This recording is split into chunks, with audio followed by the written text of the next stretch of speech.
हृदयविकाराचा झटका, ब्लॉकेजेस कधीच होणार नाही. हा व्हिडिओ पहाच. आपल्या भारतात 3000 वर्षापूर्वी एक फार मोठे ऋषी होऊन गेले. त्यांचं नाव होतं महर्षी वाग्भट. त्यांनी एक पुस्तक लिहिलं होतं. त्या पुस्तकाचं नाव होतं अष्टांग हृदयम. आणि याच पुस्तकात त्यांनी आजारपण दूर करण्यासाठी 7000 सूत्रे लिहिली आहेत. आणि त्यातीलच एक सूत्र आहे, महर्षी वाग्भट लिहितात की कधी कधी हृदयाचा घात होत असतो. म्हणजे हृदयाच्या रक्तवाहिन्यांमध्ये ब्लॉकेज व्हायला सुरुवात झालेली असते. म्हणजे याचा अर्थ असा की रक्तामध्ये, ब्लडमध्ये ॲसिडिटी अर्थातच आम्लता वाढलेली आहे. आम्लता म्हणजे काय ते आपण जाणताच. याला इंग्रजीमध्ये ॲसिडिटी म्हणतात.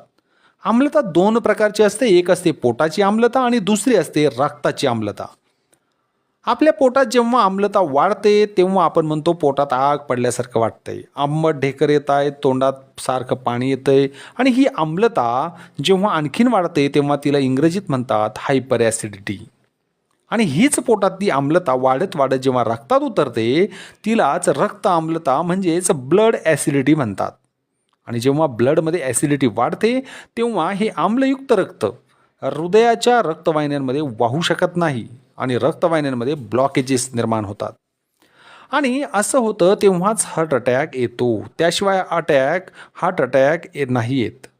आणि हे आयुर्वेदाचं सर्वात मोठं सत्य आहे, जे कुठलाही डॉक्टर आपल्याला सांगत नाही. कारण यावरील उपाय अतिशय साधा आणि सोपा आहे. काय उपाय आहे हा?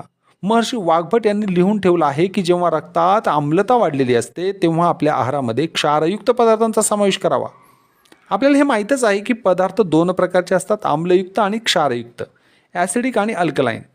आता आम्ल आणि क्षार यांना एकत्र केलं तर काय होईल? ॲसिड आणि अल्कलाईन यांना एकत्र केलं तर काय होतं? तर न्यूट्रल होईल. हे आपल्या सर्वांना ठाऊक आहे. तर वाग्भट पुढे लिहितात, जर रक्ताची आम्लता वाढली असेल तर क्षारीय पदार्थांचं सेवन करावं, म्हणजे रक्ताची आम्लता न्यूट्रल होईल. आणि रक्ताची आम्लता न्यूट्रल झाली की मग हार्ट अटॅकची शक्यता आयुष्यात कधीही उद्भवणार नाही. अशी आहे ही एकंदरीत कथा. आता आपण साहजिकच विचाराल की कोणकोणते पदार्थ आहेत जे क्षारीय असतात आणि आम्ही आहारात घ्यायला हवे. आपल्या स्वयंपाकघरात असे पुष्कळसे पदार्थ आहेत की जे क्षारीय आहेत आणि ज्यांचं आपण सेवन केलं तर आपल्याला कधीच हार्ट अटॅक येणार नाही. आणि जर येऊन गेला असेल तर पुन्हा येणार नाही. आपल्या घरात सर्वात अधिक क्षारीय पदार्थ जर कोणता असेल तर तो म्हणजे दुधी भोपळा. हिंदीत त्याला लौकी म्हणून ओळखलं जातं. इंग्लिश भाषेत त्याला म्हणतात बॉटल गार्ड. याची आपण भाजी करून खात असतो. यापेक्षा क्षारीय दुसरा पदार्थ कुठलाच नाही. तर आपण रोज दुधी भोपळ्याचा रस काढून पीत राहावे किंवा कच्चा दुधी भोपळा खाल्ला तरी चालेल. वाग्भट पुढे लिहितात की रक्ताची आम्लता कमी